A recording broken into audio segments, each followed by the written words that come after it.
السلام علیکم ورحمۃ اللہ وبرکاتہ۔ اللہم صلی علی سیدنا محمد وعلی آل سیدنا محمد وبارک وسلم فی کل لمحۃ وپسن بعدد کل معلوم لک۔ برادران اسلام،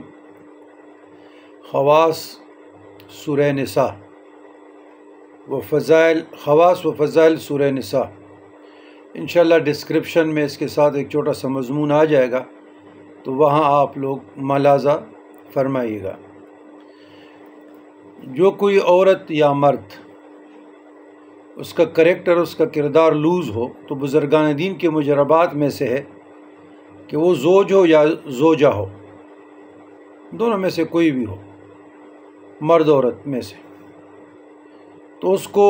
7 مرتبہ سورہ نساء کا والآخر درود شریف، اور 7 مرتبہ اس کی تلاوت کی جائے،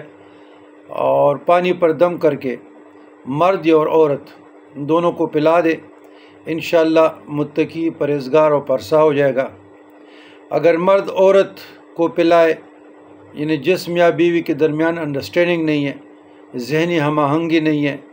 دوری ہے، طلاق تک، خلع تک، ناچاکی تک معاملات پہنچ چکے ہیں، تو باہمت موافقت ہو جائے گی۔ اگر زعفران اور گلاب سے لکھ کر دو کر پلائے تو خفگان، گھٹن، اضطراری کیفیت، گھبراہٹ، بے چینی دور ہو جائے گی، اور جو کوئی نقش اس کا اپنے پاس رکھے گا جمیع مکروہات دنیاوی سے محفوظ رہے گا۔ یہ بزرگان دین کے مجربات میں سے ہیں۔ تو یہی صورت خواتین کے حقوق کے لیے، وراثت کے لیے، معاشرتی جو مسائل ہیں اس کو سمجھنے کے لیے خواتین کو چاہیے کہ ترجمہ تفسیر سے پڑھیں، اپنے حقوق کے لیے پڑھیں، اپنے مقام کو پہچاننے کے لیے پڑھیں کہ نساء کا معاشرے میں مقام کیا ہے، نساء کا قرآن میں مقام کیا ہے، اور نساء کا اسلامی معاشرتی ماحول میں اس کا مقام کیا ہے۔ تو جہاں ایک مرد کا مقام ہے، وہاں ایک عورت کا مقام ہے، لیکن افسوس اس پرفتن دور میں مرد مرد نہیں رہا، عورت عورت نہیں رہی، اور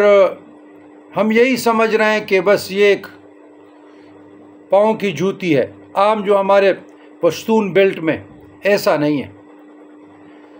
ایسا نہیں ہے۔ اسلام نے مرد اور عورت دونوں کو برابر کے حقوق دیے ہیں، اور یہ سورہ نساء اسپیشلی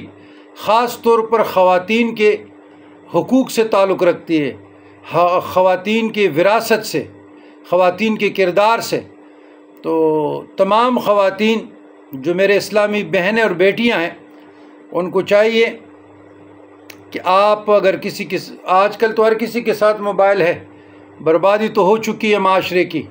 لیکن یہ سورہ نساء ترجمہ تفسیر کے ساتھ ڈاؤن لوڈ کریں، کوئی بھی تفسیر لے لیں،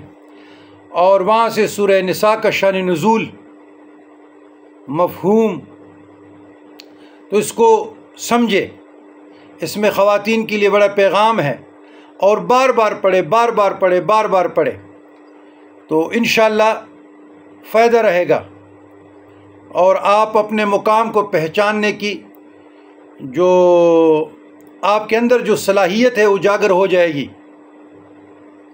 اور پھر آپ کبھی بھی غیر ضروری طور پر گھر کے دہلیز سے باہر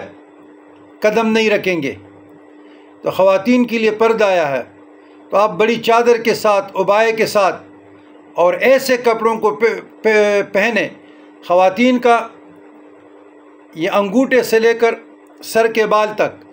یہ سارا نسوانیت میں بھی آتا ہے اور باریک بین اعضاء میں بھی آتا ہے، سارا وجود،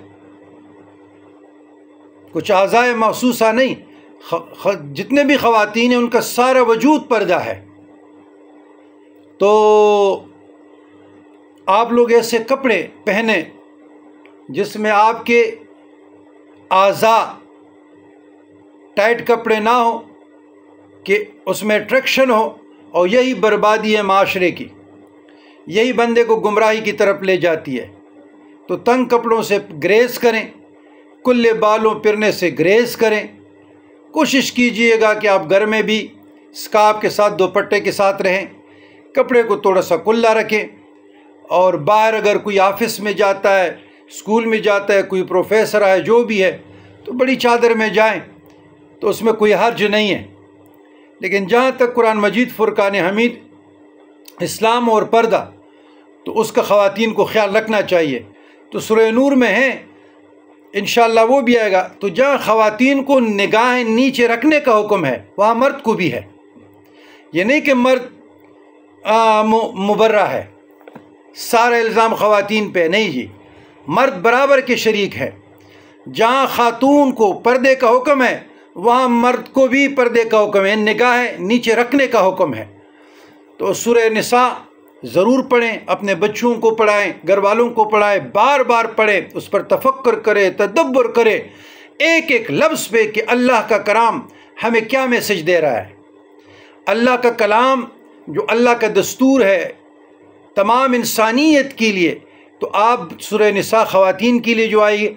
صورت ہے اس میں پڑھیں کہ خواتین کے لیے کیا پیغام ہے۔ وَمَا عَلَيْنَا إِلَّا الْبَلَاغُ الْمُبِينُ۔